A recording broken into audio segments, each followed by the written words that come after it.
I came down here initially to become fluent in Spanish. For some reason, I felt called to work with communities who were facing language barriers.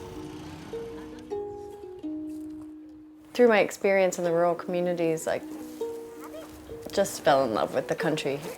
It was never my intention to stay, but I managed to piece together some volunteer work. I helped one child get an education, another child with medicine, and slowly that evolved into this program that we now call Education and Hope. My name is Julie Coyne. I've been living in Quetzaltenango, Guatemala, Xela as it's called here, since 1994. In 2 weeks I'll have my 24th anniversary. It started with maybe 8 and quickly grew to 10, 12, 15 kids. We got them uniforms, we got them school shoes, and Education and Hope scholarship program was born. However, I was very naive to think that all you need to do is offer a child a good education and then end of story. A hungry child can't thrive in school. If you have trouble at home, if your parents are struggling, that's going to impede your achievement. So I said, okay, let's think this through. Single moms, nobody home to help with homework. There was no time to really do homework or a place to do homework at home. So I had the kids come to my house after school. I would make a big pot of scrambled eggs and we'd sit down for lunch and then get to doing homework. Without even knowing it, the after-school program was born. What's complicated is there are so many levels and layers to the work that we do here. I still haven't really perfected the elevator speech to explain it. This is how the day really works. In the morning, the señoras go to the market, then they prepare the vegetables and they start cooking.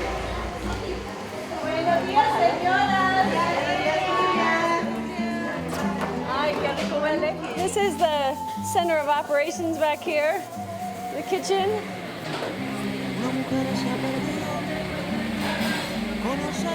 At 1 o'clock, the kids will come for lunch. So then the whole atmosphere completely changes.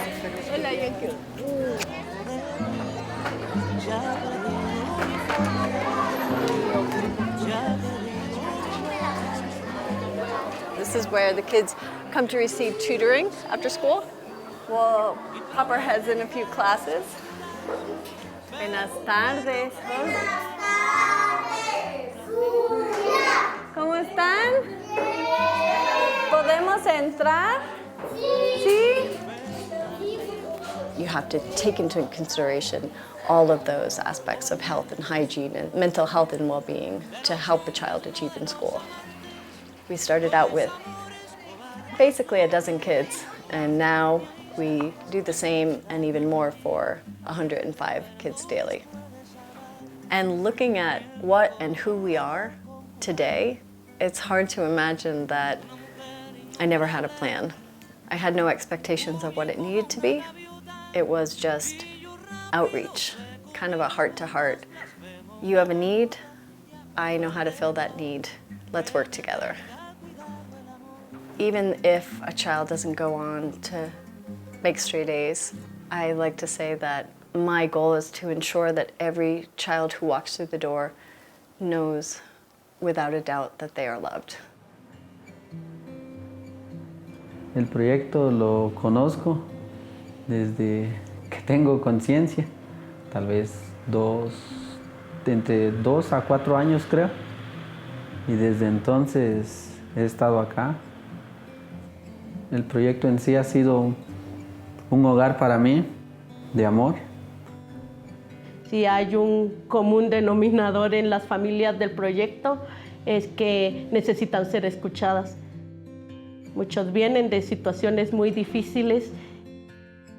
El que ha cambiado la visión de tantas personas, de que somos capaces de contagiar ese amor que recibimos de ella. Podemos llegar mucho más lejos si solo somos un poco más compasivos con los que tenemos alrededor. Eso fue hace como 18 años cuando yo empecé a conocer a Julia, de brindar amor, cariño, paciencia con nosotros, porque nadie, como yo siempre repito, que nadie en esta vida da su vida por todos los niños que están aquí en el proyecto, por todas las señoras, por trabajo. Todos los días me recuerdo que soy la mujer más bendecida de este mundo, porque tengo a esta mujer tan maravillosa a mi lado, que es como mi madre. Gracias a ella soy la mujer que hoy soy. Tal vez no voy a llegar a ser como esta, a ser un poquito igual a ella, pero tengo el deseo de poder ser alguien en la vida y ayudar a mi Guatemala como ella lo está haciendo.